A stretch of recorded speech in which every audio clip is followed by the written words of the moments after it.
Posso iniciar?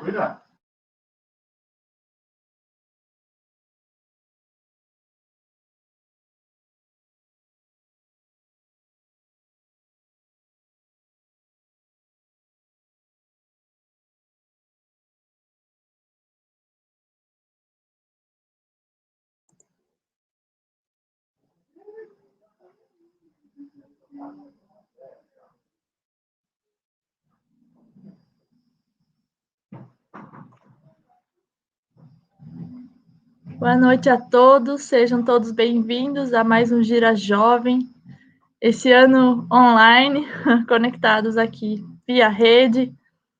A gente vai fazer online esse ano porque não tem como reunir todo mundo, mas ano que vem a gente já convida todo mundo para participar do Gira Jovem, que a gente espera e certamente vai ser presencial. Esse ano e esse evento foi construído pela Comissão dos Jovens Cooperativistas da Castrolanda e contou com o apoio do Carlos Erfurt, no contato com a Nuffield. Hoje à noite a gente vai ter bastante Nuffieldianos que vão falar com a gente. Então, agradeço a todos que estão nos acompanhando e aos palestrantes desta noite. Os palestrantes são Duncan Williams, Claire Hodge, Olavo Tinoco, Carlos Erhardt, Cláudio Cap, e estes são os da noite. Então, para iniciarmos, vamos ouvir o Duncan Williams, da Nuffield do Reino Unido, que irá explicar sobre a pesquisa dele sobre antibióticos lácteos, alcançando o uso sustentável. Qualquer dúvida ou comentário, se vocês gostaram ou não, ou sugestões, pode colocar todas no chat que a gente vai responder depois ou em outro momento.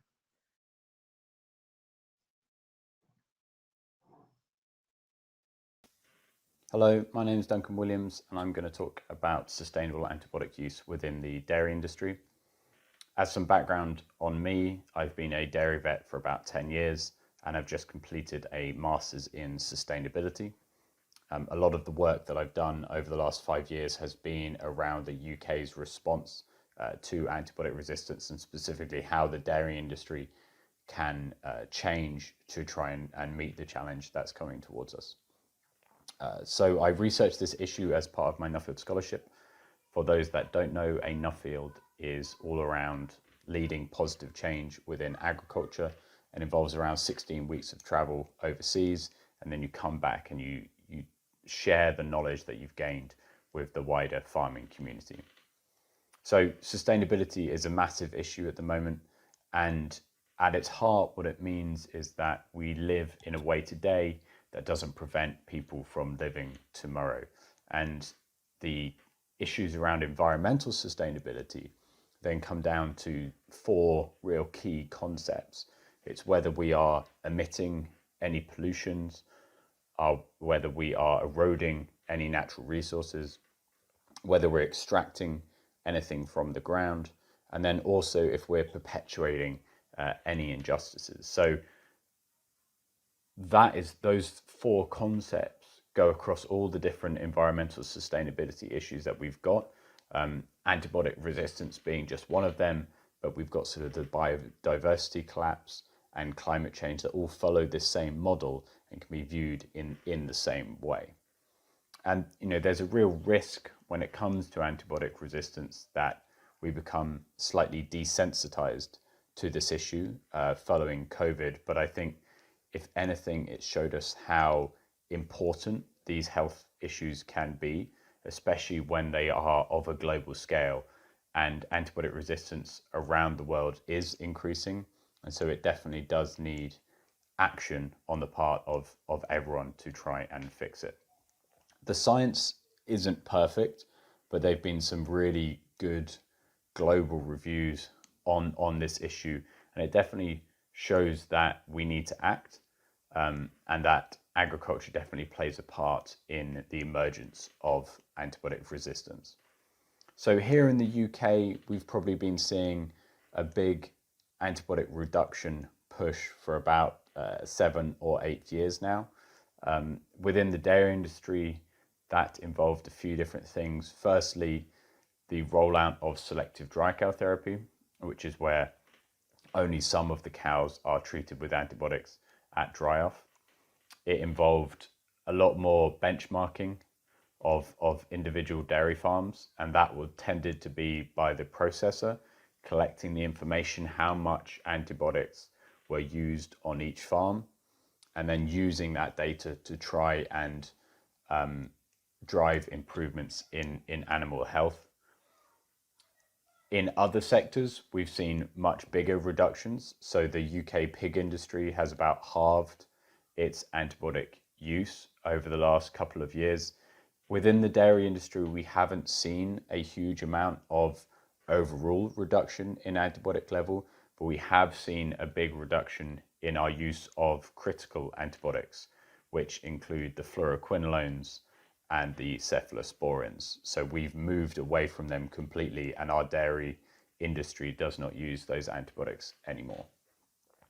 So just to give a little brief overview of what I found on my Nuffield travels, I saw sort of three big things as ways that we need to reduce antibiotic use.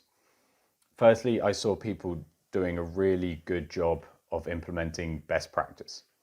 So best practice can come in a lot of different formats. Firstly, the design of the buildings and the way that people set up their farms, all ensuring that animal health was right at the heart of what they are doing, whether it was to do with the ventilation in the barns or the way that animals move through the system. I think if we design them in such a way that animal health is right at the forefront, then we won't need to be using antibiotics at high levels in the future. The second part of best practice is the way in which we manage our farms, including the way in which we use data. So I'm really keen on us having data generated on farm very efficiently that we can then use to try and make improvements. I try and get farmers using this entering data only once, and then it can be distributed throughout the farming system as efficiently as possible. But farms around the world are really using data management and some of the advantages that it brings to drive big improvements all the way throughout their farm. A third key concept to the best practice that I saw was nutrition. So people that had really worked on how they were feeding their animals to ensure that both production and animal health were at their optimum. And sometimes this does involve fancy additives, whether it's minerals or yeasts or any of these products that are sold, but quite often this involved just going back to the basics, ensuring that the animals' dietary needs were fully met at all times was a way of really keeping them as healthy as possible. And then also the final element of best practice that I really saw was the genetics. And so really using the advantages that we've seen in genetics as much as possible. The gains are really accelerating around the world, and I think that within the dairy industry, we probably have got a lot to learn from the pig and the poultry industries on this front, but there are individuals and companies out there that are really driving genetic gains very quickly. And so we should all be looking to get on that process as much as possible. The second big thing after a best practice that I saw was the use of benchmarking. So the Netherlands as a country really did this very well in terms of their antibiotic use program. And so they very early on, maybe 10 years ago, implemented national antibiotic benchmarking programs where both farmers and vets had their antibiotic use recorded. And that was all in one simple centralized database. what that really helped them do was put this issue to bed. They didn't have a lot of pressure coming on them from the media and from the public afterwards, because they understood exactly where they were. They could answer any questions that were given to them. And then they were able to use that information to further drive down their use. And here in the UK, we've opposed that centralized data system, and instead we had lots of little individual pockets setting up their own benchmarking services. And I think that has delayed us in combating this issue. It means that 5, 6, 7 years after we first had the antibiotic issue raised, we're still talking about it, whereas the Netherlands have moved on. So I think my big learning from that was that these centralized data systems can be very useful. We have faced issues around data ownership, and it's definitely slowed us down. But I think if we can implement some of these systems, then at an individual farm level, we're able to provide more bespoke advice because we know exactly what the issues on that farm are.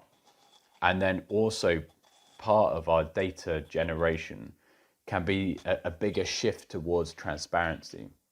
I think when we try and preserve data on farm and we don't let it out to the wider farming community, we think that we're somehow protecting ourselves and our reputations. But I think what it does is it devalues our product.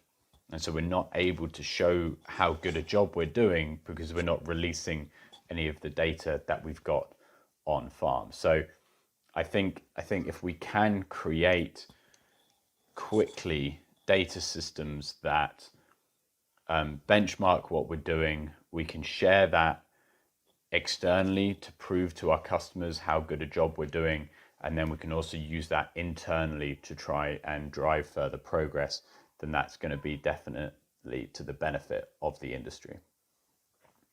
So after best practice and benchmarking, then the final sort of area that I investigated was around governance. And I kind of use this phrase to look at the wider pressures, the wider issues that are happening on farm. And where this really struck me was in America, because America have got this really great extension service. They've got individuals from all their universities going out onto farms and trying to encourage real positive change. But a lot of these professionals knew that many of these changes were never going to get implemented because they've got such high economic pressure on all their farms that a lot of them couldn't afford to make a lot of the changes that were being suggested. And so I began hearing lots of stories of environmental and personal costs of farming within the US. And I think they're really big champions of this free market system within the USA. But what it's actually led to is just really poor coordination of a lot of their environmental policies, and a lot of financial models absolutely skewed towards bigger, lower margin businesses. And I think it's part of this story that we tell ourselves within the dairy industry, that if we have a system that creates tighter and tighter financial margins on farm, that we're going to force these inefficient businesses out of the industry, and that we'll have this sort of rising tide of productivity, which allows good farmers to float and forces poor farmers to sink. But the trouble with placing so much faith on the markets is that we don't actually have an economic system that takes environmental damages into account. So this is where the issue of negative externalities came in. And so that's a market that's not including emissions or erosions happening they're not included within the wider markets, within the pricing mechanisms of the products. Antibiotic use works exactly the same way. So antibiotics are very cheap and are very effective. And actually, the science shows that in response to tightening margins, in response to more economic pressure, farmers will decrease their risk by increasing their antibiotic use. They'll treat animals just in case. So the very pressures that we think are going to force bad farmers out are actually leading to increased antibiotic use just in case. And so this really struck home to me that antibiotic use can't be thought of in isolation, just at the farm. What this issue is, it exists at the junction of humans and the environment, of farms and their governance. All these issues are connected. So antibiotic use is incentivized by tightening economics. And fundamentally, people pay the price for this. So there's studies showing that there's higher resistance rates in farmers that use antibiotics. And so the products that we create might then also be contaminated with resistant bugs, and the environment in which we live will have a higher background rate of resistant genes. Now, antibiotic resistance doesn't impact the earth like biodiversity collapse or climate change does, but these drugs are used by humans for the benefit of humans. But as I said at the start, all of these issues at their core have the same question, is how do we use this natural resource most effectively, most sustainably? For quite a long time, the British agricultural industry has really campaigned against increased regulation. We've in about 1960 started the campaign to not have any more antibiotic restrictions placed upon us. I think what this has done over that last sort of 60 years has left us quite vulnerable. So it's left us vulnerable to new environmental regulations that are suddenly pushing in the opposite direction of big economic drivers on farm. It's left us vulnerable to attacks from activists who want to see a different type of agriculture. And it's left us vulnerable to new economic pressures. So right now we're faced with the prospect of cheaper commodity imports, driving down our food prices, which are already some of the cheapest in Europe. And I think the more our production chains become global, the less power each individual farmer has, the more influence some of the giants have, and the less able individual farmers are to take into consideration their environment and the communities in which they live. So just to sort of summarize all of this quite quickly, I think we have an opportunity to employ best practice on farm. Really simple wins, including high quality nutrition and using advances in genetics to our best abilities. The next comes benchmarking. So I think we need to implement benchmarking on really all sustainability issues, but definitely on antibiotic use. Let's implement that benchmarking at as big a scale as possible, share the data, use it to drive improvements on farm. And then thirdly, I think we need to look at the governance and the way that our farming system is managed. Part of this, and I always say this, is that we should be looking to add value at the value to our products wherever possible.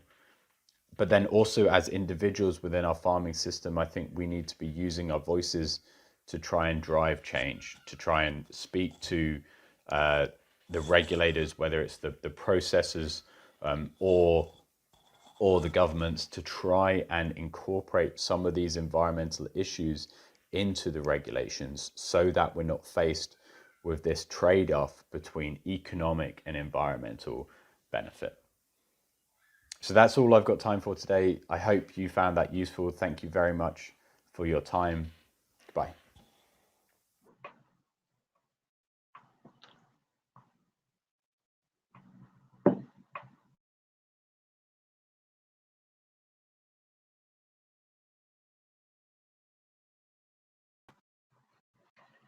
Muito interessante a fala do Duncan. Antes de começar a próxima, a Claire, eu gostaria de falar que as dúvidas podem ser deixadas no chat, que vão ser encaminhadas posteriormente para o Duncan responder depois. E provavelmente amanhã ou alguma outra oportunidade já estarão respondidas. Também estamos com uma lista de presença aos que estão nos assistindo. Quem puder responder, ela vai estar no chat do YouTube ou de onde vocês estiverem assistindo. Se puderem responder, não demora muito. Agora vamos assistir uma outra fala da pesquisa da Claire Hodge.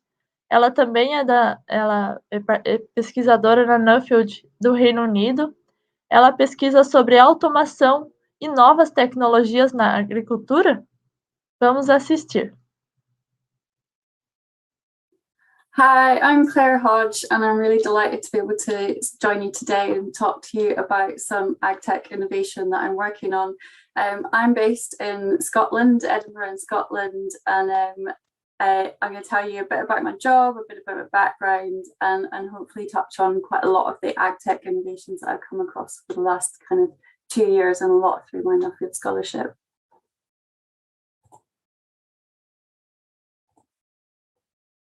So I did a Nuffield in 2019 and looked at supply chain, connectivity through supply chains. So this allowed me to travel through Asia, Europe and America. My background is working in the potato sector, working with farmers all across the UK, understanding productivity, looking at new technology and working across a lot of research. The Nuffield gave me an opportunity to think a bit more about how does this work globally and how do potatoes play a role in a global market as opposed to just my regional market, which I was part of.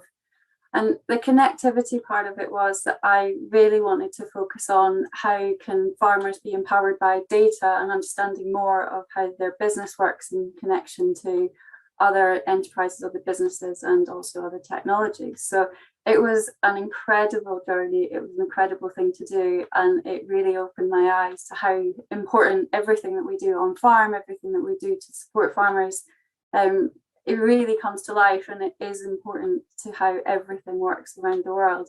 And it was an exciting adventure. It did bring me to Brazil. So I was looking at the sweet potato market, and Brazil was one that was quite interesting to me. So I took some time to understand how the seed supply chain worked in Brazil, and it's quite exciting, but obviously slightly disconnected with some of the distances between markets. So I learned an awful lot. At the end of my Nuffield scholarship, I really came to the thing that if we're going to develop connectivity tools and get people together to understand things, to share information, to really build what I discovered about strategic relationships within supply chains, and much of that is sharing data, sharing information, knowledge, understanding of crops, and that's really when things come together well.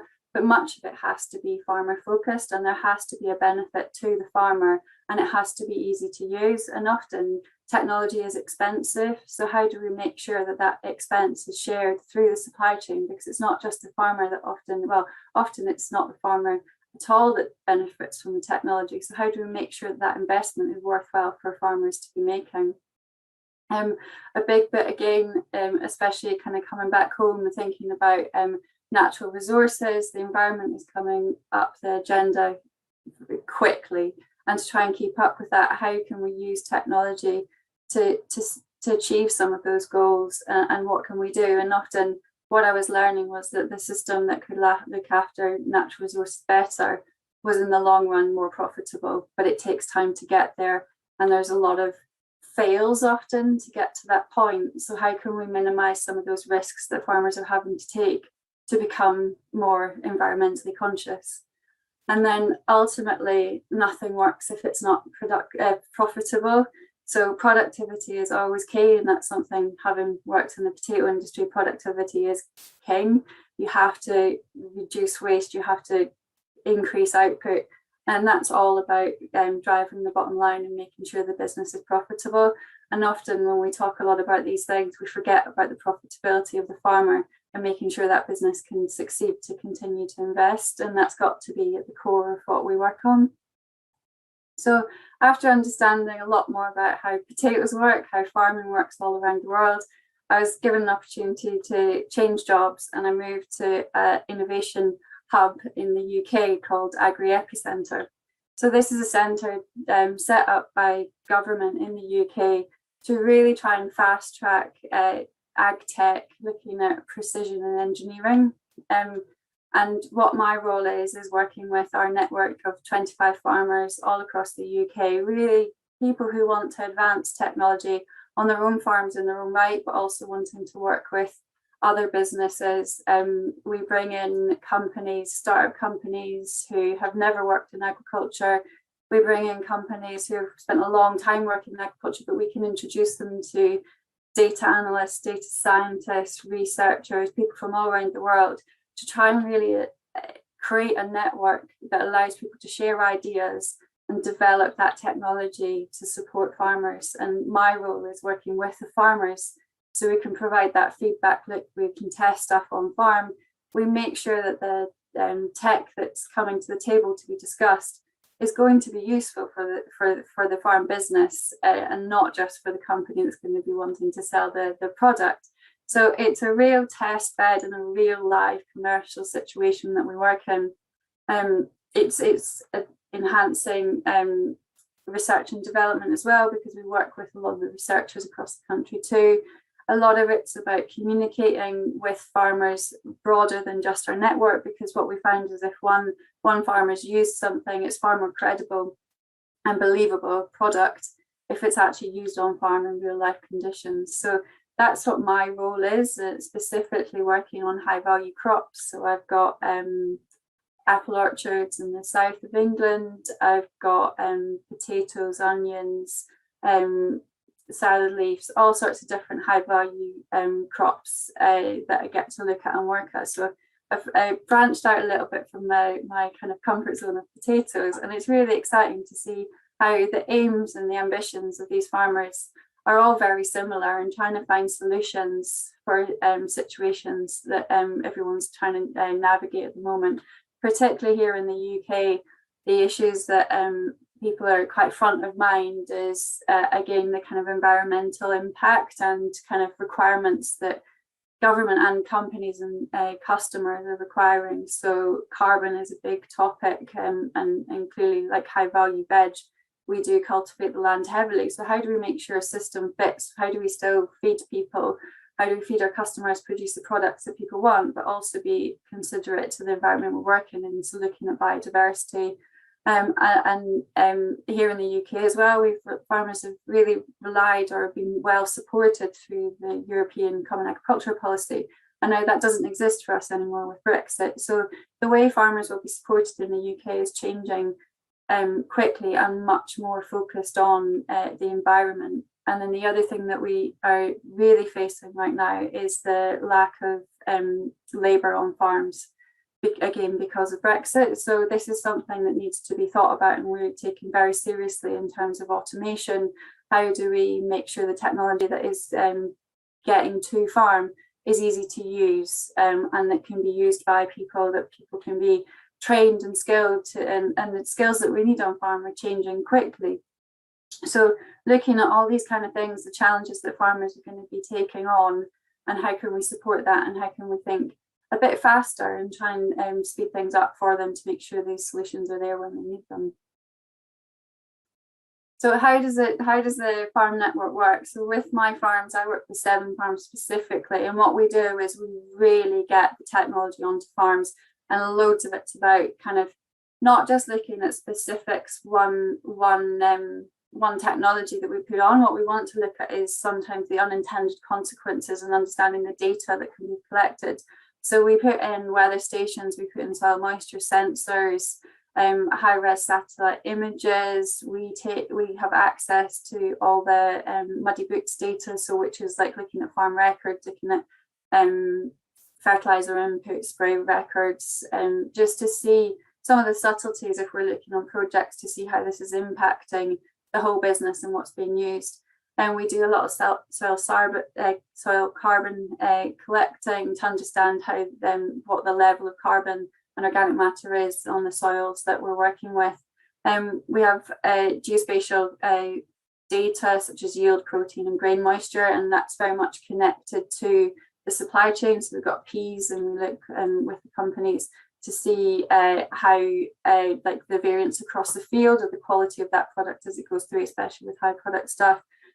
We've integrated dairy systems, including the LoRaWAN network, which allows us to collect data at an animal level as well, and making sure that that's across not just the cow, but it's across the grass data, the feed data, the cow activities, and understanding essentially how the whole business is operating and moving as it does today, and then thinking about how we can progress that going forward.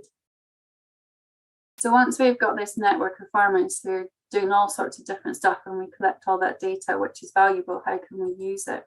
And a lot of this starts with our membership organisations that we work with. So this goes all the way from chemical companies to supermarkets, and we're connected with the government as well, and loads of farmer organisations. And really this is because lots of the challenges that are coming up are not just about what farmers need to do, it's about what do our customers want, what do other people want. So we really need that forward looking ambitions across the whole, agreed across the whole network. And then again, and here we've got engineering organizations who'll be part of building these solutions. And we do quite excitingly, we bring in companies who've never worked in agriculture before, and because it's an exciting area to work in, so we get lots of interest from people who have been working in robotics with kind of military, or we do some projects with the European Space Agency. So we bring in as many people as possible to try and cultivate some quite exciting ideas and try and pull together projects from there. So I'm going to give you a bit of an overview of a few of the projects that I've been working on, or we do across the network. So one of the big ones is carbon, and so I'll explain kind of what we do, how we're thinking about it, and how we think we can make an impact in this area. So soil carbon monitoring system, really what we want to understand is not these things in isolation. We want to understand how this works across a whole network, a monitoring system to support the development of robust and transparent, reliable monitoring. So really what we want to do is collect that real-time data on farm, share it across networks, and then see how we can make change and how can farmers use that data and empower people on the farm doing daily jobs. And I think as well what we found is that when we talk a lot about regenerative systems, we hear a lot about how it takes time to transition, and there's quite a few kind of learned fails of, well, we did it this way, or we lost yield because of this. And what we're trying to do is put some kind of real-time data and information to support the farmer to know that they're making the right decisions, or if it's the wrong decision, you know it faster, rather than it being a loss in yield or not building organic matter in the places where you had potential. So it's really about collecting that data, using as much as it from distance rather than having to do in-field sensing. So remote sensing, we use satellite data a lot in here to try and make use of it. But the big bit of it for me is making sure we've got a usable platform for the farmers to make sure they can make active decisions on farm. So understanding and managing that variability, what we've got a project that we've been working on here that we look at the 4 or 5 years worth of satellite data and understand how that field is performing.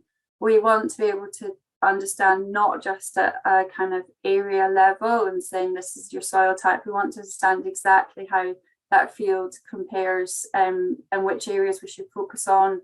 Well, you know, and then we can look at deciding whether or not the inputs and also the crop selection as well, and division of field too. So we look at soil texture, soil compaction, soil moisture, and nutrient availability, deficiency and yield.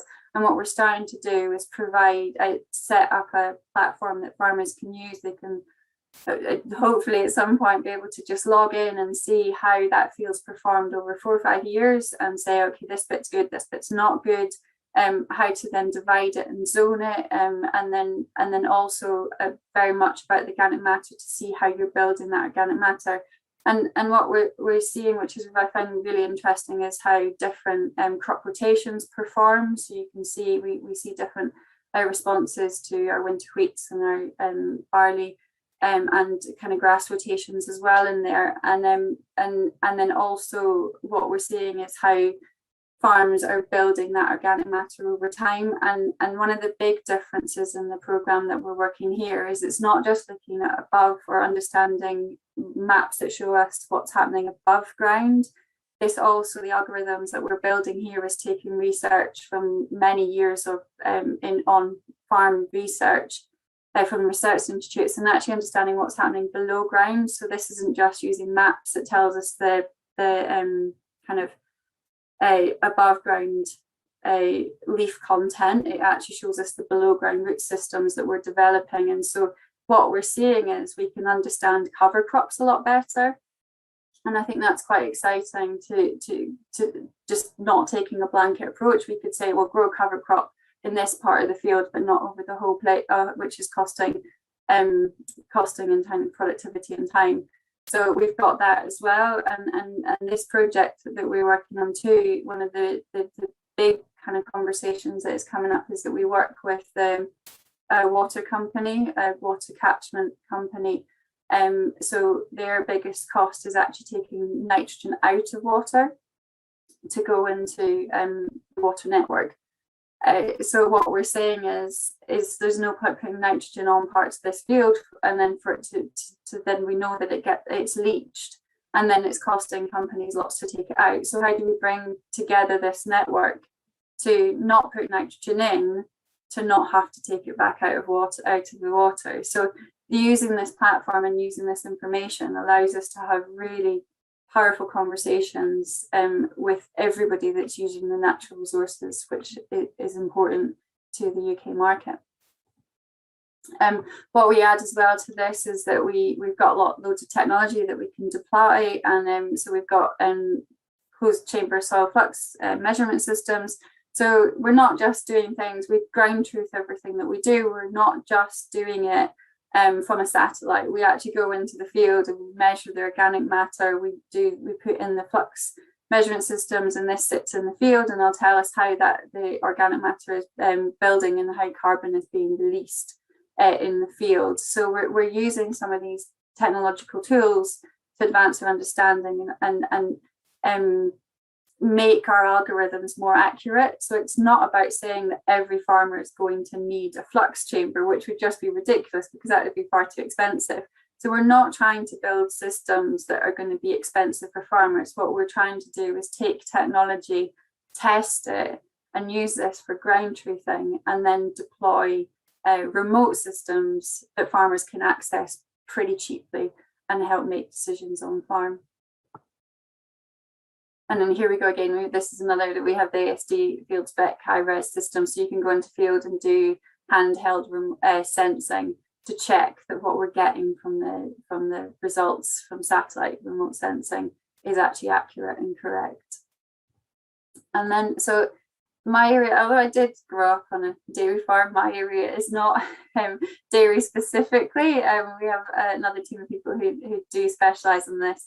And one area that is particularly exciting is we have a dairy development centre, and this is all about very much about looking at animal health and also automation. So these two are the big kind of ambitions in the dairy development centre. So it's been a big investment for us and managed by the Agri Centre and Kinsey dairy consultancy. So they're looking at its state of the art housed and precision grazing to optimize cow welfare and productivity.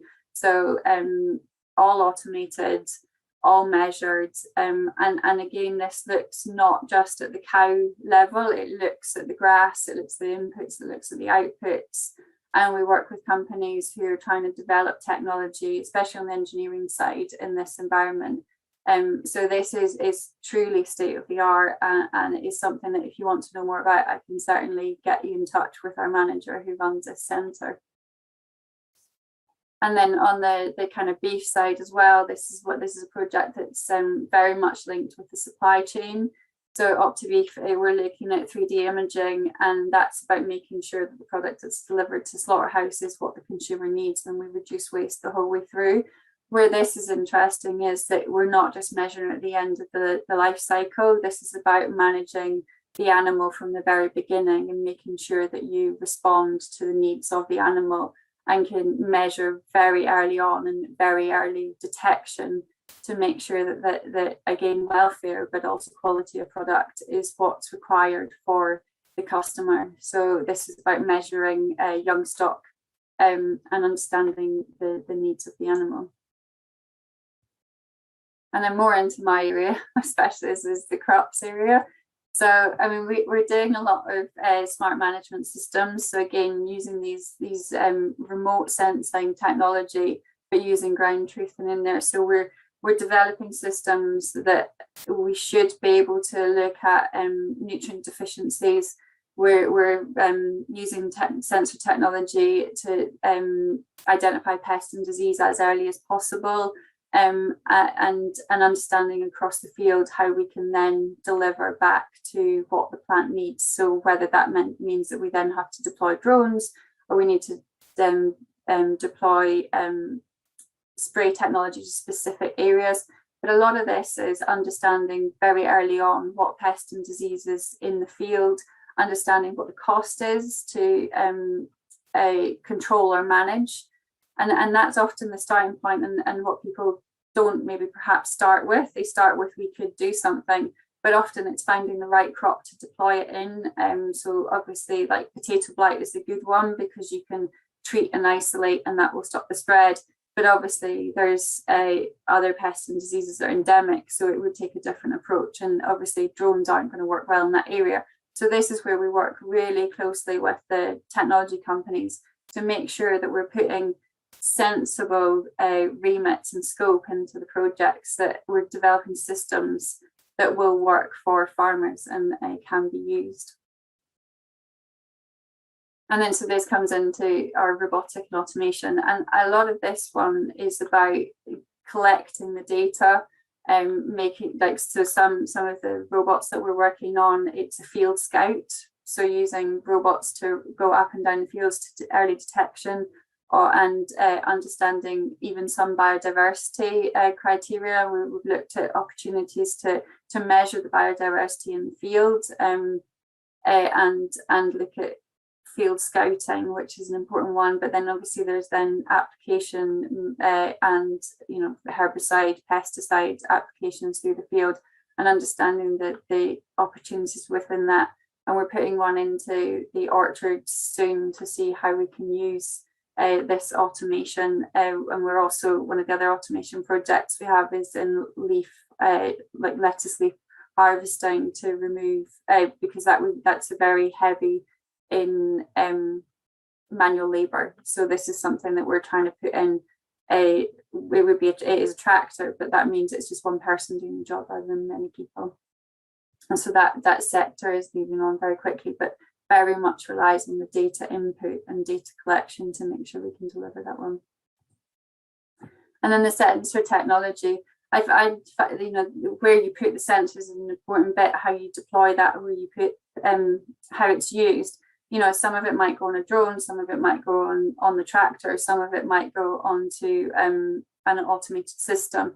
But often as well, we've got multiple options in terms of what technology we can use to sense stuff, and we're learning loads as we go through. So we can use radar, we can use RGB, which is just the white light. We can look at hyperspectrum, which is broader width spectrum in terms of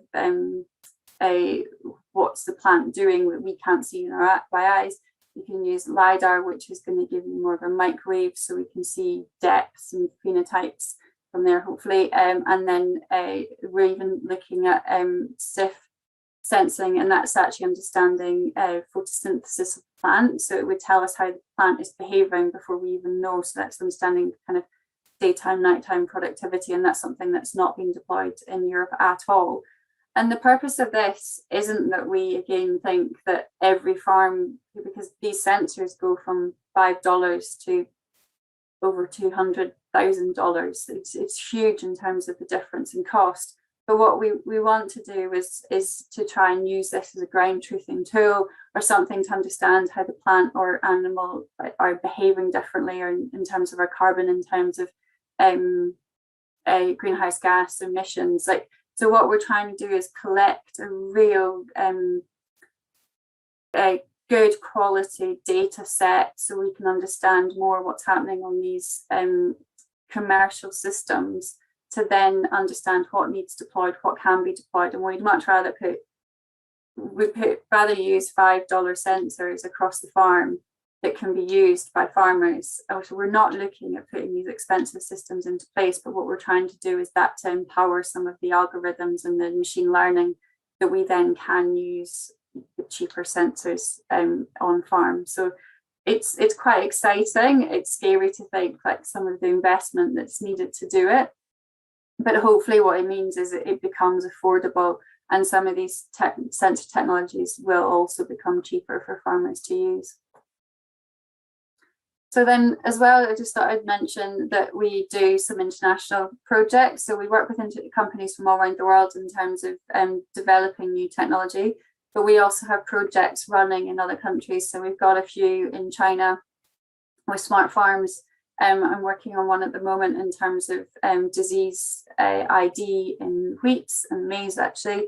We've got New Zealand, we've got Paraguay, and this is about kind of showcasing the technology and understanding how this could be deployed all around the world, and understanding the data collection of and helping our companies in the UK understand what businesses need all around the world in terms of on farm and in agriculture. So this is being developed constantly. So we'd love to hear from people in Brazil, whether it's not you're working with businesses who'd like to work in developing new technology, or if there's opportunities for us to work with farms across there in terms of sensor technology and what might be the future for you guys. So that's a bit of a run through what we're doing at AgriEpi and kind of the projects that I've been working on. I'd love to hear from you if there's any kind of questions or anything you'd like to know. I do apologize if I speak too quickly. I should have said that at the beginning. But please do get in touch, and you can look up what we do online. And as I say, we want to work with everybody. So if there's anything you'd like to know, and again, if you'd like to know more about my Nuffield Scholarship or what I've been doing with that, do please get in touch. It's great to have the opportunity to speak to you all, and hopefully get to speak later. Thank you. Bye-bye. Muito interessante também a palestra da Claire. Agora vamos ouvir o Olavo Tinoco, que vai falar sobre sucessão familiar. O Olavo é um Nuffieldiano também, mas aqui do Brasil. Ele vai falar sobre sucessão familiar. Seja bem-vindo, Olavo. Fique à vontade. Obrigado, Melanie. Acho que todos estão vendo minha tela agora. E eu vou... primeiramente, boa noite. Agradecer a oportunidade de poder falar aqui e aos palestrantes que estão junto comigo. E eu queria começar puxando um pouco dos assuntos que o Duncan e a Claire falaram. Como eles, eu também sou bolsista da Nuffield de 2019. E o Duncan, ele falou muito sobre começar pelo básico, fazer o básico bem feito, que é o que importa. E a Claire falou sobre a oportunidade e a dificuldade da gente implementar algumas tecnologias e como a nossa rede de contato torna isso importante. Eu acho que isso é fundamental também no assunto de sucessão familiar, e um grupo muito bom que nem vocês têm aqui na Castruanda poder fomentar isso. Primeiramente, eu vou falar um pouco sobre o meu histórico, sobre o que eu aprendi na Nuffield e algumas reflexões para a gente colocar aqui. E também eu não posso deixar de agradecer a Radar e ao TAA Craft, que foram os meus patrocinadores durante meu período da Nuffield. Para explicar um pouquinho quem que eu sou do interior de São Paulo, de uma família de produtores rurais, eu sou a terceira geração. O nosso foco aqui é produção de ovos, né, avicultura e cana-de-açúcar. Meu avô iniciou tudo em 1945, ele veio de Minas para cá, e desde então a gente está no setor de agricultura. Durante a minha jornada na Nuffield, eu pude visitar 13 países em 17 semanas, e eu visitei cerca de 50 famílias conversando sobre o assunto de sucessão familiar. Muitas famílias com sucesso, visitei algumas famílias que tiveram problemas, que perderam patrimônio, que se desintegraram durante o processo de sucessão. Muitas vezes esse processo foi traumático, então eu vou tentar trazer algumas reflexões para a gente poder ver como evitar isso. O mais importante durante um processo de sucessão familiar é a dinâmica dessa família. É como a família vai se comportar e decide se comportar sobre o processo de sucessão. Não importa se tem muito imposto, se tem pouco imposto, se tem leis que dificultam, se a família tem alguma dívida, se a família está alinhada no mesmo objetivo de iniciar o processo de sucessão familiar, a família consegue superar junto. E a grande pergunta que eu tive, e quero tentar trazer um pouco para vocês aqui algumas questões, é como a gente atinge esse alinhamento da sucessão. Como a gente consegue transformar que a família, ou entender, mostrar isso para a família, que a família consiga atingir esse alinhamento e falar, olha, a gente quer chegar lá, a gente quer fazer isso, a gente quer tornar esse objetivo em comum. Eu trago aqui uma passagem agora para vocês, eu acho que a maioria de vocês conhecem, que é do Alice dos Países das Maravilhas, que a Alice está caminhando pelo bosque e ela encontra o gato que ri. Aí ela pergunta para o gato qual é o caminho que ela deve seguir. E o gato responde para ela, aonde você quer chegar? Ela falou, não importa isso. Daí ele fala, então não importa o caminho. E isso, acho que essa passagem é bem marcante, porque muitas das famílias, às vezes elas não sabem onde quer chegar, não sabem o que querem fazer com o patrimônio, não sabem o que querem fazer com a empresa rural, com a fazenda. Então elas ficam rodando em círculos e nunca saem de alguma situação até chegar um momento traumático, um fator externo, que causa alguma dor, algo muito, muito, muito profundo no questão do patrimônio. Então, para deixar uma mensagem mais simples, básica e efetiva, eu sempre falo dessas 3 perguntas. Quem vai ficar junto? Quem vai trabalhar para fazer a sucessão? Não importa se você tem um irmão que quer ser médico, não importa se alguém da família não quer seguir na agricultura. Mas é importante saber quem que vai estar junto para fazer esse processo e quem quer seguir outra carreira. E o importante aqui é que não tem certo nem errado. Você pode fazer o que você quiser, bem entender da sua vida e seguir o seu sonho e ser feliz. Mas o importante é isso ser claro com todos os membros da família. Como a gente vai? Se a gente vai ser mais agressivo, se a gente vai pegar dinheiro em banco, se a gente vai crescer de uma maneira devagar, se a gente não vai crescer, se a gente vai manter a fazenda do jeito que está, a nossa produção do mesmo jeito, se a gente vai diversificar. E aonde a gente vai? Se a gente quer chegar em dividir a propriedade entre os herdeiros de uma maneira igual, se a gente quer se manter junto, como eu falei anteriormente, se a gente quer diversificar para aumentar a nossa renda. Então, as 3 perguntas eu acho que é fundamental a família fazer entre elas, cada um em uma oportunidade, abrir isso para os outros membros e cada um ter claro a decisão da família e o que cada membro pretende fazer.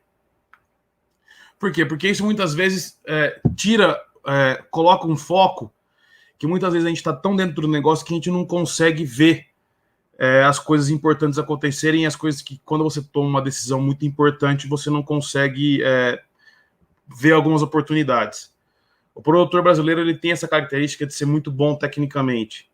A gente tem excelentes índices de produtividade, a gente é um dos líderes em questão de sustentabilidade, temos lugares que temos até 3 safras, mas muitas vezes essa parte de gestão ela fica um pouco deficitária, a parte da qualidade de venda desse produto fica deficitária. Então, a gente poder alinhar a família e ter um pouco de calma, às vezes, para poder enxergar as oportunidades é muito importante. E como a gente consegue alinhar essas oportunidades e falar de diversos assuntos em regiões diferentes. Eu tenho um método que não foi eu que criei, que eu presenciei durante as minhas viagens, que eles chamam o método das 4 salas. É como se você tivesse uma casa, um escritório, que cada local é um determinado assunto para se falar. As pessoas são as mesmas, mas os assuntos das reuniões são diferentes.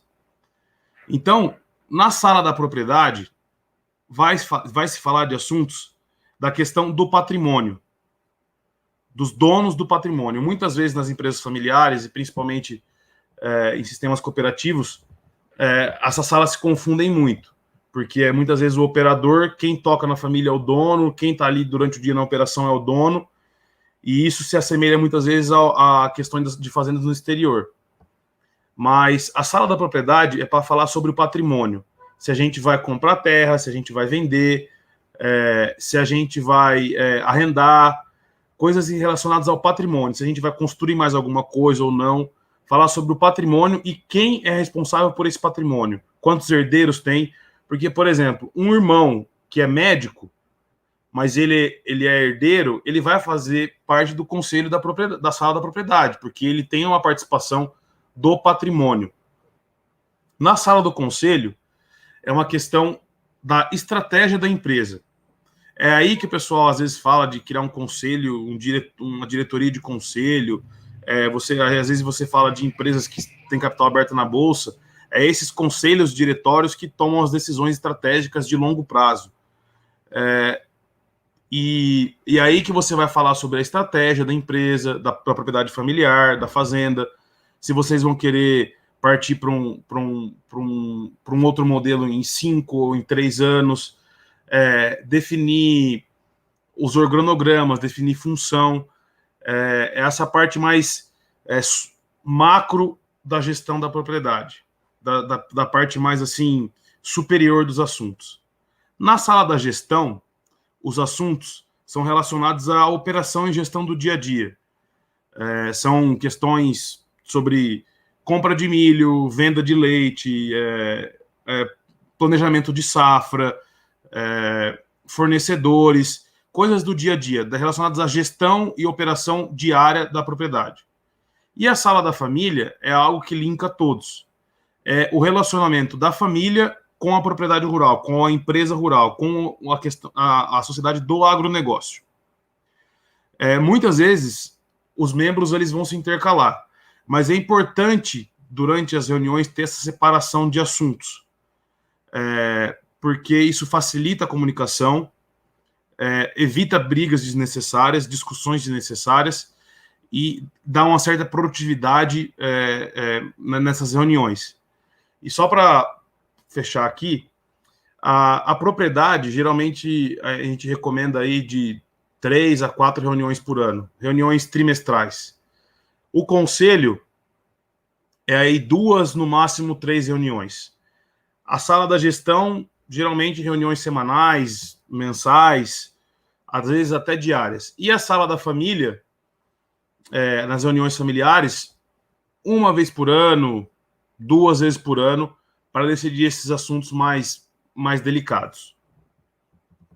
Porque o que importa, no final, é a família. É você estar bem com a sua família. Você brigar com o irmão ou com o pai por isso não vale, porque a vantagem de um negócio familiar é a família. É o conhecimento daquela família sobre aquele negócio, sobre aquela região. E eu escutava muito nas minhas viagens que um bom negócio, uma boa sucessão, é que quando todos os membros se reúnem para o Natal sem mágoas. Então, esse tem que ser o objetivo. A questão da sucessão familiar ela é importante para manter a qualidade do relacionamento familiar. E é importante dizer que o relacionamento familiar, ele é algo praticável. Digamos que a intimidade com os membros da família, ela tem que ser algo que ela é desenvolvida. Perdão.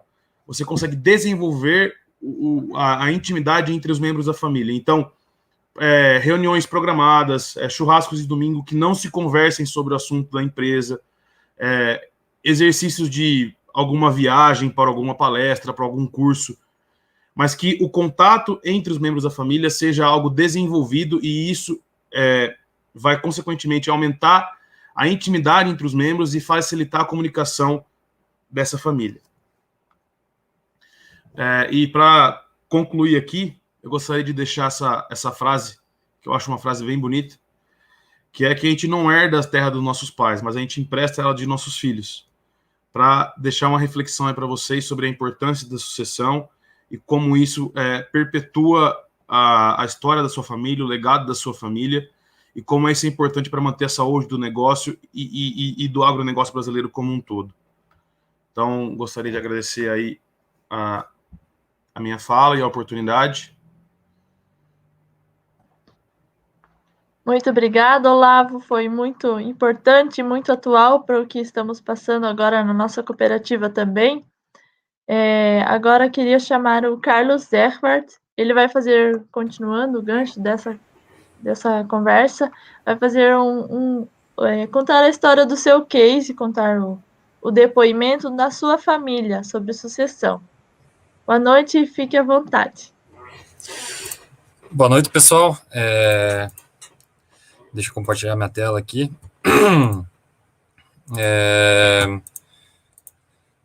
Eu vou falar um pouquinho, que nem a Melanie falou, aproveitar o gancho do que o Olavo falou sobre sucessão familiar, e vou falar um pouquinho do nosso caso.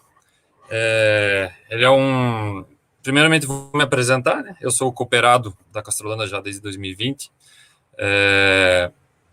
sou formado em administração pela UEPG, e estou gerenciando a propriedade em conjunto com o meu pai desde 2019, após eu ter tido uma experiência muito boa nos Estados Unidos. Eu fiquei quase 4 anos morando lá. E também sou bolsista da NUFT, ainda não viajei, mas está tudo planejado para eu poder viajar a partir de março do ano que vem. Vou falar um pouquinho da história da nossa fazenda, da nossa propriedade, que tudo começou com o meu pai. Então eu seria a segunda geração. O meu pai começou tudo em 1988.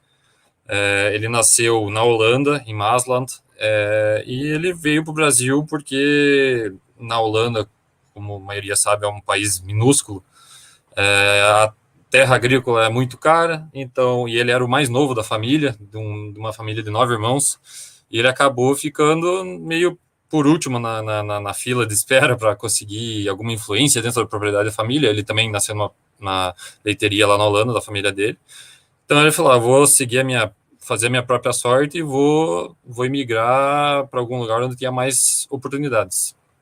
E ele foi primeiro para o Canadá, mas achou muito frio, e daí decidiu vir para o Brasil. Ele é técnico agrícola.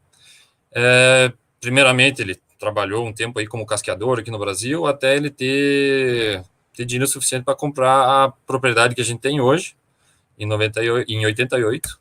Essa é a foto da propriedade, em 88. Então, a única coisa que ainda existe dessa foto aí é a casa e algumas árvores, e a maioria, até aquele barracão também já foi destruído. Então, mudou bastante coisa desde 88. Meu pai trabalhou bastante para aumentar a produção, como a gente pode ver aqui na produção anual que a gente teve, desde 1990, eu não tinha dados de 88 e 89, mas desde 1990. Isso você faz vezes 1.000, né? Então, 164 mil litros por ano em 90, e hoje em dia a gente está produzindo 3 milhões e 500 mil litros de leite. Então, a gente teve um crescimento anual aí de em torno de 10%. Então, o meu pai, eu sempre brinco com ele, ele me deixou isso daqui. Você vê a diferença da foto daqui para cá em pouco mais de 30 anos. É uma diferença razoável. Então, eu sempre brinco com ele, eu falo, agora você me deixou esse aqui, você aumentou em 20 vezes o tamanho do rebanho, eu tenho que aumentar em 20 vezes também, só que é um desafio um pouquinho mais complicado, que nem ele foi de 15 vacas para 300, eu teria que ir de 300 para 6 mil, então 6 mil é um número um pouquinho mais difícil de ser alcançado, mas eu tenho como foco, eu tenho consciência de que eu sou uma pessoa, como sendo filho de um produtor rural, proprietário de terras, eu sou muito sortudo de poder dar isso. Então eu tenho que honrar isso e seguir crescendo, né? Na minha mente, eu acho que um herdeiro, ele herda um negócio e você tem que seguir o que o pai fez, entendeu? E meu pai sempre investiu, sempre tentou crescer, e eu tô entrando com essa mesma mentalidade de seguir o crescimento que o meu pai conseguiu. Só que o meu pai, ele sempre trabalhou bastante na vida e chegou uma hora, acho que ele cansou um pouco. Então, na época que eu estava nos Estados Unidos, a propriedade estava com um pouquinho de dificuldade financeira, a desmotivação do meu pai, da equipe em geral, da fazenda, porque os resultados não estavam vindo, a produção do rebanho estava ruim, enfim, estava uma desmotivação meio geral. E eu estava lá nos Estados Unidos, eu quis ir para lá para fazer uma experiência e tal, trabalhar fora, ver como é que o pessoal faz lá fora. E aí, só que eu senti, assim, do lado do meu pai, que ele estava precisando de ajuda, que ele já não tava com tanto pique para tocar tudo sozinho, que ele sempre fez tudo sozinho, ele nunca teve um gerente na fazenda, por exemplo, então ele sempre tomava todas as decisões, enfim, tudo era centralizado nele. E aí eu decidi que o meu ciclo nos Estados Unidos chegava ao fim para poder voltar e ajudar meu pai nessa empreitada. Daí a gente primeiro resgatar a fazenda, né? A gente tava com umas dívidas aí e tal, e daí a gente conseguiu colocar a fazenda novamente nos trilhos, com bastante trabalho, bastante dedicação, mas não sem desafios. A sucessão familiar, ela tem muitas vantagens, mas também tem as desvantagens. Uma das desvantagens é que, por exemplo, o meu pai, ele sempre me via como filhinho, eu acho, e aí eu fui para os Estados Unidos, fiquei quase 4 anos lá, e eu voltei já um adulto, e eu já queria tomar decisão, queria mudar tudo, sabe? E aí ele foi me freando. Então a gente teve que casar um pouco essa administração, entendeu? Ele fazendo as coisas dele e devagarinho ele ia soltando na minha mão. E foi dando certo. Hoje em dia a gente está num período melhor aí da propriedade, está em crescimento. O que eu digo que foi de muito valor para mim, assim, no meu caso particular, para eu ter conseguido a confiança do meu pai para poder ajudar ele a tocar o negócio, é que eu fui trabalhar fora, não necessariamente nos Estados Unidos. Eu acho que é uma coisa muito importante para os filhos, é você ter uma experiência fora da fazenda, você não, além de estudar, obviamente, mas eu não sei, eu defendo muito essa ideia, eu sempre falo para o meu irmão também, que ele tem que trabalhar um pouquinho fora e trabalhar, digamos, você ter um patrão de verdade, você ter as responsabilidades de verdade, porque se ficar embaixo da asa do pai, queira ou não, é o teu pai. Ou o teu pai tem que ser muito rigoroso, ele conseguir manter você como ou ver você como um funcionário dele, digamos, mas eu acho que você sair debaixo da asa do pai e trabalhar para uma empresa, trabalhar para um patrão de verdade, não necessariamente fora do Brasil, pode ser dentro do Brasil também, eu acho que foi uma das coisas que me ajudou bastante a abrir o olho, a ser mais responsável, enfim, foi muito proveitoso esse tempo fora do Brasil. E isso, obviamente, aumentou a confiança do meu pai em mim e, aos pouquinhos, ele foi soltando cada vez mais áreas da gestão que eu poderia tomar conta. Ele ainda tem a área que ele toma conta, por exemplo, a questão de ordenha, é o meu pai que toma conta. A gente bate bastante cabeça nessa parte, sempre vai ter bateção de cabeça, porque eu quero... Por mim, ele faria de um jeito, ele faz de outro, e acaba, claro, ele é o dono do negócio, então acaba que vai passar a vontade dele. Mas ele me deu bastante liberdade, né, nas outras partes da gestão, gestão de pessoas, que nunca foi uma das coisas mais legais para ele nunca gostou muito de fazer essa parte de gestão de pessoas, e isso eu aprendi bastante lá fora. E eu, como administrador, também vi a importância de você gerir bem as pessoas, então essa é uma coisa que eu mudei bastante na nossa fazenda, e está colhendo resultados, porque a produtividade e a motivação do pessoal, a gente vê que tá melhor do que uns anos atrás. A transição vem sendo de maneira natural, mas sempre encontrando desafios, mas ainda estamos em processo de sucessão. Como eu falei, eu sou segunda geração, mas eu sou o irmão mais velho, eu ainda tenho uma irmã e um irmão, porque a irmã, ela não tem muita vontade de trabalhar na parte da fazenda, ela está seguindo a carreira dela em outra área, mas meu irmão, ele está fazendo veterinária, mas ele ainda não está não sabe bem certo o que ele vai fazer da vida no curto prazo. Claro, ele vai se formar e aí ele tem que ver se ele vai trabalhar como veterinário ou ele vai vir direto na fazenda. Que nem eu falei, eu sempre sugiro para ele que trabalhe um tempinho fora para depois voltar, mas vamos ver o que vai acontecer.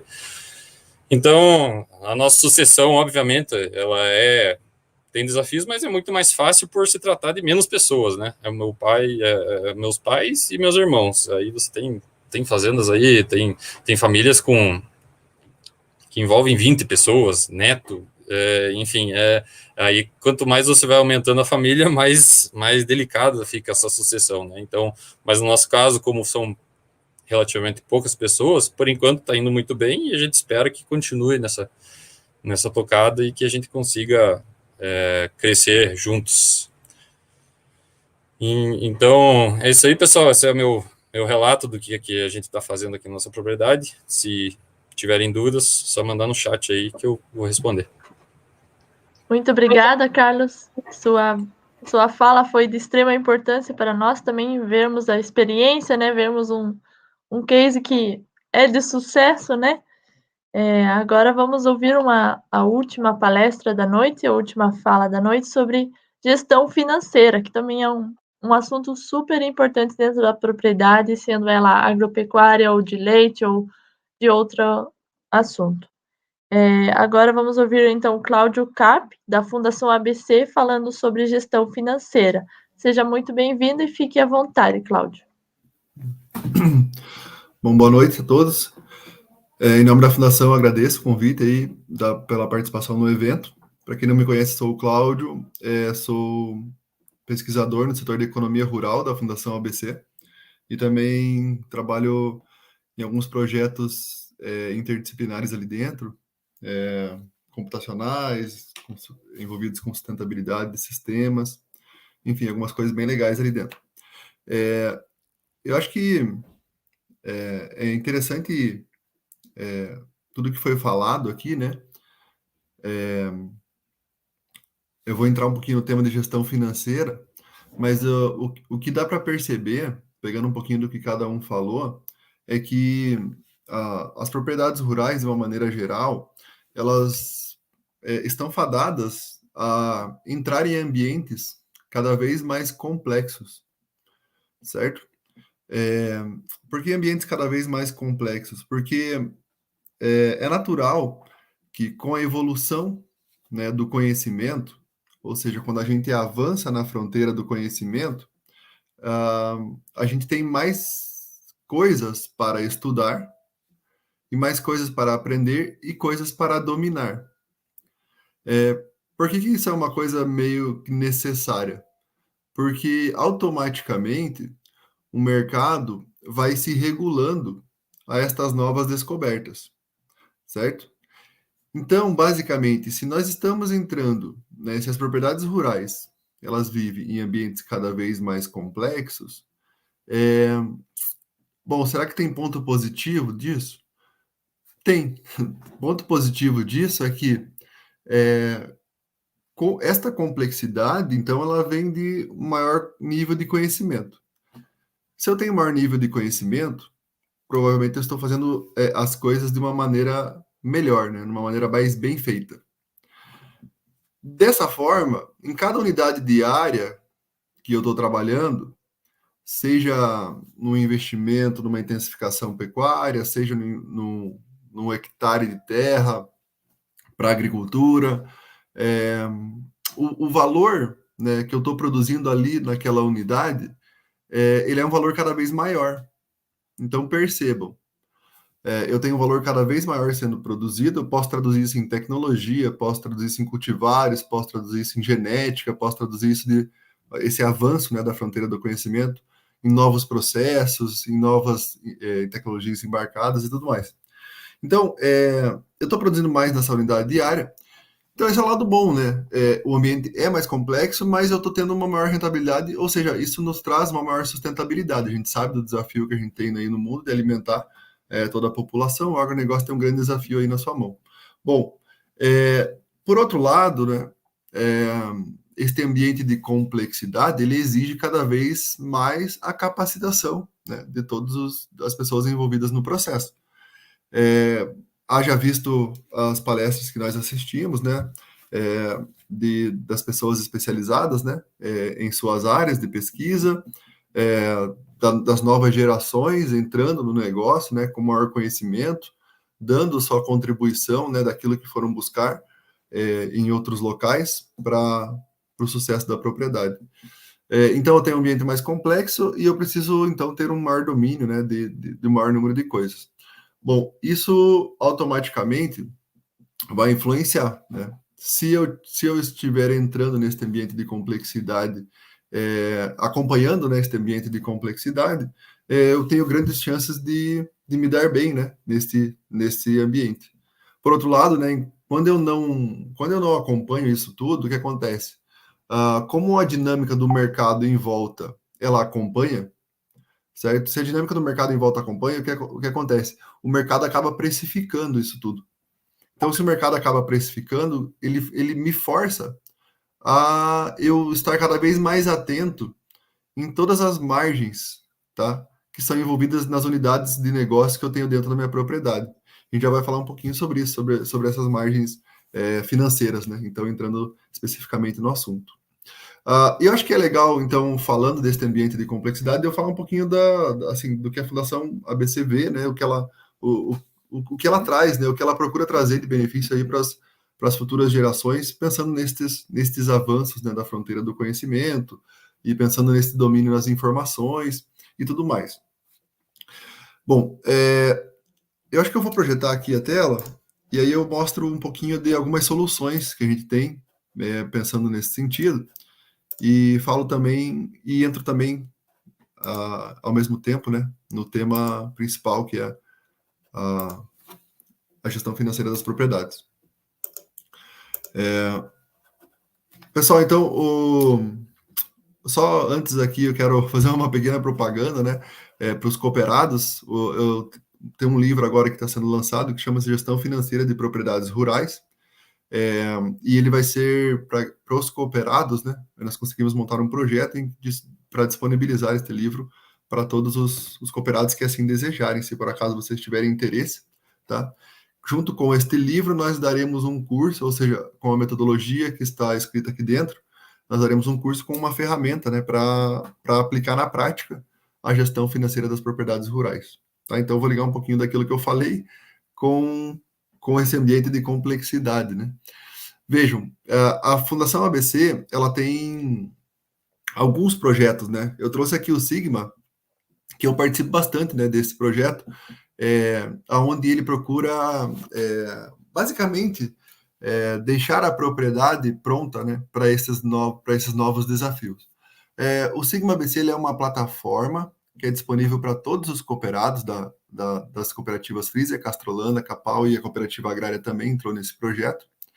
E quando eu falo de ambiente de complexidade, pessoal, reparem que cada módulo que a gente tem aqui nestas ferramentas, aqui, se vocês conseguirem enxergar bem lá, eu estou falando aqui, ó, de toda a parte de planejamento da propriedade rural, ligação com os cadastros e RPs das cooperativas. Eu tenho tecnologias como estações meteorológicas, previsão de tempo de curtíssimo prazo, chama-se nowcasting, né? Aquela previsão que a Fórmula 1 utiliza para escolher qual pneu que ela vai trabalhar. Por que não utilizar essa tecnologia para eu saber se eu vou pulverizar daqui 30 minutos, né? Previsão de tempo, que é aquela previsão dos próximos dias. Então, ou seja, todo um conjunto de soluções climatológicas. Depois, Todo o domínio, aqui entra um pouco do histórico de pesquisa da Fundação ABC, com o domínio de todos os coeficientes genéticos das cultivares disponíveis para os cooperados. A possibilidade de fazer scout de doenças, insetos e plantas daninhas, avaliações de campo. Depois, todo um cruzamento destes itens com a parte de imagem de satélite, agricultura de precisão, que tem aqui um outro módulo de agricultura de precisão. O manejo dos insumos, ou seja, o que o agrônomo está recomendando na palma da minha mão me ajuda a eu me programar. Eu consigo abrir várias camadas de conhecimento dentro do mesmo talhão. Isso aqui está linkado com o laboratório.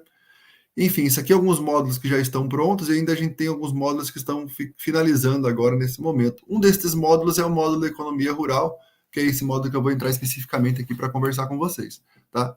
Mas reparem, pessoal, que eu falei aqui de várias áreas, tá? Numa mesma ferramenta, e essas áreas delas demandam, né, o domínio, ou seja, o produtor rural, no final das... Isso aqui traduz a cabeça do produtor rural, mas o produtor rural de uma maneira empírica, né, tomando decisões. E aqui, deste modo, com todos os meus dados organizados, eu formo na minha propriedade rural. Então, vejo, se eu faço o planejamento de safra, se eu tenho todas as avaliações de scout, se eu tenho os coeficientes genéticos das plantas, ou seja, as condições edafoclimáticas que vão influenciar no desenvolvimento de uma planta, que vão influenciar no aparecimento de doenças e no controle destas doenças, em quais produtos eu preciso aplicar nessas doenças. Aí eu aplico apenas os produtos que eu preciso, nos lugares que eu preciso. Eu posso monitorar isso aqui de longe, posso monitorar de perto, posso cruzar esse monitoramento de longe e de perto.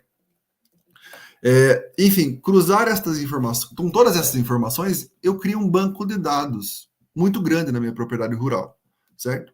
E este banco de dados, ele me permite, então, avançar nesse ambiente de complexidade. Por quê?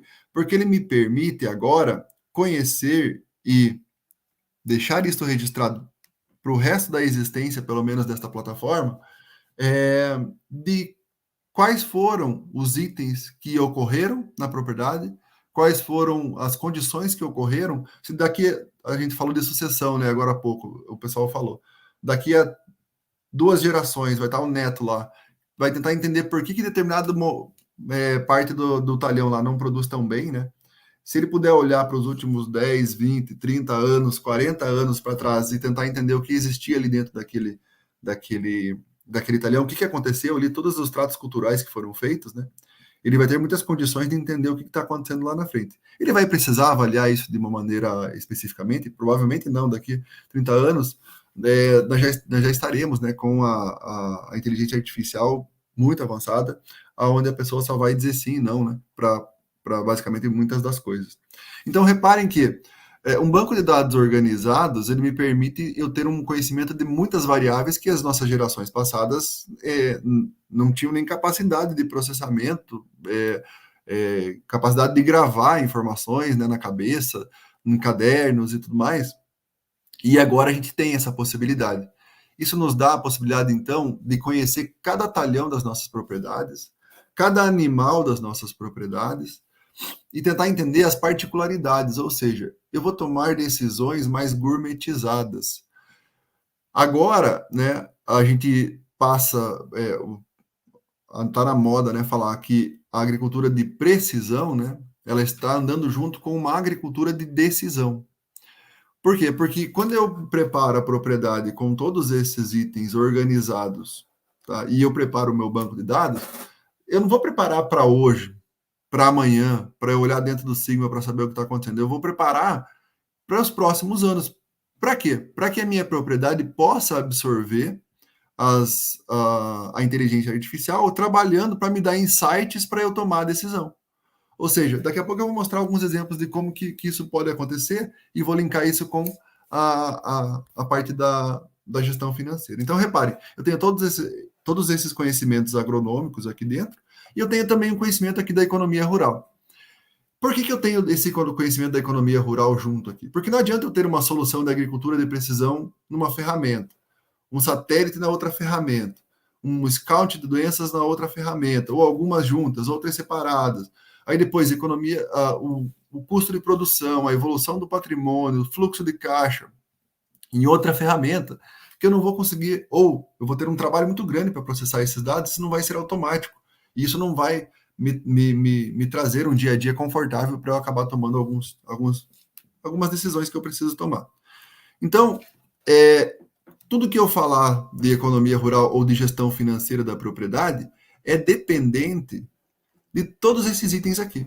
E para eu entender, para eu gerar um indicador aqui, tá?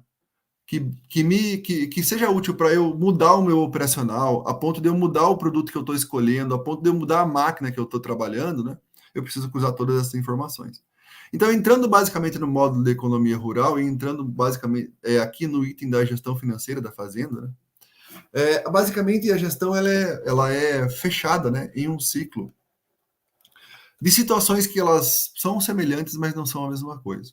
Primeiro, a necessidade de separar as finanças pessoais das finanças da fazenda. Tá? Finanças da fazenda, seja a fazenda uma empresa, um CNPJ ou um CPF, né, elas não podem se misturar. Isso aí já é um princípio fundamental da contabilidade, serviu no passado e sempre servirá esse princípio. Né? A gente não pode misturar as coisas, e quando a gente mistura, a gente tem grande chance de estar usando dinheiro que não deve para determinado tipo de situação. O fluxo gerencial é o fluxo onde eu vou estar contabilizando toda a parte dos meus indicadores operacionais financeiros, os meus indicadores de custo de produção, os meus indicadores de desempenho genéticos financeiros. Todos esses itens vão estar aqui dentro do fluxo gerencial. Tá?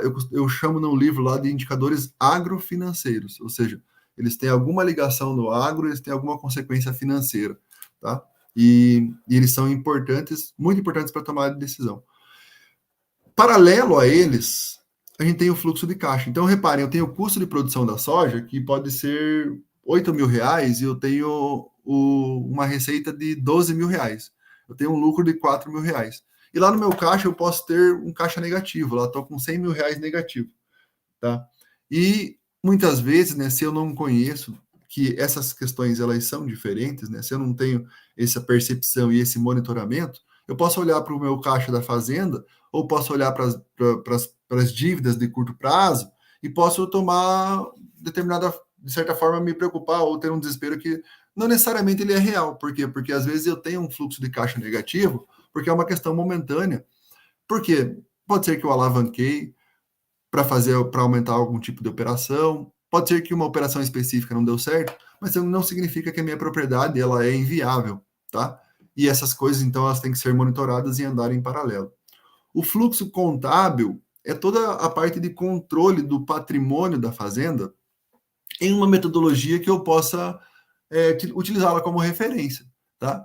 Então, reparem, no Sigma ABC, quando a gente está falando de fluxo contábil, o Sigma vai nos dar a possibilidade de fazer todas essas gestões aqui dentro desta mesma ferramenta. Mas quando eu estou falando do fluxo contábil, eu estou falando do acompanhamento de todos os indicadores patrimoniais, contábeis, que eu posso ter numa empresa, de tal forma que qualquer propriedade dentro do grupo ABC que estiver a fim de usar esta ferramenta, ela vai poder se comparar com qualquer empresa listada em bolsa de valor, por exemplo. Então, se eu quiser me comparar com a SLC, se eu quiser me comparar com a Magazine Luiza, com qualquer empresa que esteja listada, eu vou poder me comparar. Por quê? Porque eu vou ter a mesma metodologia que eles estão utilizando e eu vou poder ter, então, uma governança financeira. Com esta governança financeira, eu vou estar pronto para acessar um movimento muito grande que está vindo, que são os fundos internacionais e nacionais dispostos a colocar dinheiro nas propriedades. Mas para isso, eu preciso ter governança. Para ter governança, eu preciso ter metodologias, eu preciso ter processos de gerenciamento dentro da propriedade. Aí eu tenho junto com isso o fluxo fiscal, onde a inteligência artificial pode nos ajudar a entender qual seria a melhor divisão tributária para a nossa propriedade rural. E eu tenho toda a parte de gestão econométrica aqui, que eu estou chamando de gestão de mercado, que vai nos dar insight de momentos de negociação e tudo mais. Ou seja, todas estas questões aqui, elas são semelhantes, elas andam juntos, porém elas não são a mesma coisa, e elas precisam ser monitoradas quando a gente está falando de gestão financeira da propriedade rural, certo?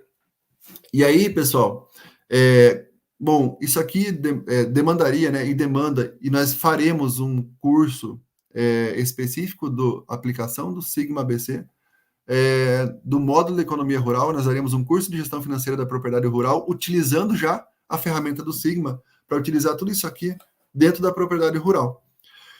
Por quê? Porque as planilhas, pessoal, no final das contas, as planilhas de gestão, né, ou seja, os cadernos evoluíram para as planilhas e as planilhas elas acabaram evoluindo pela própria complexidade que o sistema de gestão por si ele tem, né? Então isso aqui, quando você começa a fazer uma planilha certinho, para ter tudo que você precisa ter, para estar em uma estrutura de governança, para você poder acompanhar os seus indicadores, se comparar com outras pessoas na mesma metodologia, a complexidade é uma coisa natural que ela vai acontecer. Então, automaticamente a gente vai cair em um software de gestão que nos ajuda a organizar as coisas, né? Então aqui a gente tem um exemplo aqui, ó, de uma safra, onde eu seleciono um cooperado, uma fazenda, determinado talhão, determinada cultura dentro desse talhão. Então lá no aplicativo eu tenho por categorias, né? O valor, o custo de produção em sacas, em dólar, em reais, se eu quiser outra moeda, em bitcoins, enfim, qualquer moeda que eu quiser fazer o gerenciamento da minha propriedade rural, eu posso e está ali dentro. Tudo que eu planejei, tudo que eu realizei e a diferença entre eles. Foi falado agora há pouco nas outras palestras sobre a questão das comparações, né? Então aqui é um ambiente do aplicativo, onde tem o custo, né? Por talhão. Dentro do talhão, cada cultura, né? Aliás, aqui é por cultura, semente, fertilizante, as categorias. Daí, a soma das culturas, o custo de cada talhão, podendo comparar os talhões. E o benchmark, né? O benchmark foi falado agora há pouco, né, na palestra, sobre os ganhos que a gente tem quando a gente consegue se comparar. Mas como que a gente vai se comparar se a gente não tem a mesma metodologia de gestão, né? Porque às vezes o cara fala assim, a minha soja dá R$ 2.000 de lucro por hectare. Daí eu falo, a minha soja dá 1.500. Só que a minha soja pode ser muito mais lucrativa de 1.500 do que a de 2.000 da pessoa. Por quê? Porque nós usamos metodologias diferentes. Então nós não podemos ser comparados, nós não temos uma governança para poder ser comparado. Então, essa estrutura, né? Então, reparem que o ambiente que a Castrolanda está inserido, que a Frisia, que a Capal, que a Agrária está inserido, que são as cooperativas que hoje utilizam essa ferramenta, ele permite isso. Por quê? Porque ele permite que todos os cooperados estejam dentro da mesma ferramenta. Eu não preciso saber quem que é melhor que eu. Agora, eu sabendo que existem pessoas melhores que eu, e eu consegui fazer um link de essa pessoa que está em primeiro lugar, ela tem R$ 2.000 imobilizados em máquina, enquanto eu tenho 2.600. E as minhas manutenções estão em R$ 500 por hectare, enquanto as manutenções da pessoa estão em R$ 400 por hectare. E eu tentar entender, e eu entender, a ferramenta ligar isso para mim, de que esta pessoa ela está com melhores resultados financeiros porque o meu operacional está ruim, ou porque as minhas decisões de compra de máquinas não estão tão boas, né? Isso pode me dar um grande ganho na minha propriedade. E a inteligência artificial, né, que vem por trás, o nome, né, parece complexo, mas ele, na verdade, ele não é tão difícil assim. E a Fundação ABC já faz isso há um bom tempo, está introduzindo estas técnicas dentro desta ferramenta. Então, aqui é uma árvore de decisão, utilizando ou não ferramentas de inteligência artificial, como redes neurais e tudo mais, eu tenho uma série de situações aqui, ó, pessoal, aonde eu estou tomando uma decisão lá na minha propriedade rural. Isso aqui é basicamente o que passa na cabeça das pessoas quando vão tomar uma decisão, e aqui é a máquina pegando todos os dados que estão organizados em um banco de dados, separando eles e falando assim, ó, se você vai plantar soja nesse talhão, para você ter uma maior rentabilidade, plante no decêndio do segundo decêndio de novembro, e plante estas cultivares. Por quê? Porque você está em um solo, neossolo. E você está numa latitude tal, tá? Mas eu quero melhorar a minha assertividade, né? Dentro dessa latitude, eu posso ainda separar cultivares, né? Dentro desta latitude para eu ter, enfim. Eu posso fazer uma decisão dessa por produtividade, posso fazer uma decisão dessa por rentabilidade, posso fazer uma decisão dessa por operacional da minha propriedade, enfim. Para fazer isso aqui é difícil? Não. Eu preciso apenas ter um banco de dados organizados dentro da minha propriedade rural. E esse é o nosso desafio. Nosso desafio é preparar as propriedades para esses ambientes complexos que estão chegando. E os ambientes complexos que estão chegando, eles vão demandar que a gente domine, né, a maior quantidade de situações possíveis. Com a nossa propriedade organizada, nós estaremos, pelo menos com a nossa parte, o que a gente pode fazer, o que a gente pode organizar de banco de dados, aonde a gente consegue chegar com informações para tomar decisão, a gente vai, né? Agora, então significa que a gente vai dominar totalmente o clima, vai dominar totalmente as condições inerentes, né, à atividade agropecuária? Não, mas a gente vai chegar o mais próximo possível, ou vai fazer tudo aquilo que estiver ao nosso alcance, né, para ser feito. Eu acho que... e uma coisa importante é que por trás de todo o insight, ou por toda a resposta que a ferramenta traz, né, ela está ligada com um ferramental estatístico ou com análise, é tudo validado pela equipe de pesquisa lá da Fundação ABC. Então, assim, eu falei desta ferramenta do Sigma, mas o que eu queria falar é que a gestão financeira, ela precisa, né, estar organizada e ela precisa estar, em uma metodologia que possa nos dar determinada estrutura de governança. Bom, aí se eu pegar uma ferramenta específica para isso, eu posso perder uma grande parte, porque uma coisa é eu ter os indicadores, e outra coisa é o que eu vou fazer com esses indicadores financeiros que eu tenho, se eu não tenho o meu agronômico linkado a eles, né? O meu veterinário linkado a eles, ou o meu zootécnico linkado a eles, né? Eu preciso cruzar todos esses dados, tá? E a gestão financeira, ela vai ter aquele ciclo, sempre vai ter aquele ciclo de gestão que eu mostrei ali. Ela precisa ser estruturada e ela vai estar nesse ambiente de complexidade que o lado positivo disso é que nós estamos, quando eu falo nós, é todo o sistema, né? Estamos evoluindo a ponto de ter pessoas capacitadas para operar esse sistema e para entender as informações que ele está nos trazendo, né? Que bom que todos estamos evoluindo, que bom que esse ambiente de complexidade nos dá a possibilidade, ele é consequência da possibilidade de maiores resultados por unidade diária, de maiores resultados de produtividade por unidade diária. Não sei se eu estendi meu tempo aqui, pessoal, mas queria agradecer novamente o convite. Muito obrigada, Cláudio, pela sua fala. Foi muito importante, muito atual para nós também, jovens, ouvirmos sobre isso. Chegamos ao fim da nossa noite. Agradecemos a todos que participaram, que reservaram o tempo para nos assistir. Agradecemos aos palestrantes também que dedicaram o seu tempo, né, a nós e nos contribuíram com a gente em alguns assuntos. Queremos convidar vocês, porque o nosso evento ainda não acabou. O nosso evento vai continuar na quinta-feira, essa quinta já, dia 23, às 7 horas da noite. Queremos todos vocês lá, se vocês puderem. Vão ter outros assuntos sobre cases e umas palestras sobre inovações. Muito importante, muito atual também. Teremos cases também de jovens dentro da nossa cooperativa, como eles estão atuando, sobre tudo um pouquinho. Queremos agradecer novamente a todos. Também lembrando que nas inscrições a gente teve um convite para quem fossem os 10 primeiros inscritos, iriam receber um brinde. Esse brinde vai ser entregue para vocês na cooperativa. Vai ser entrado em contato com esses 10 primeiros inscritos e agendado um horário para buscar o presente de vocês. Muito obrigada pela sua participação e esperamos vocês quinta-feira. Até lá. Tchau.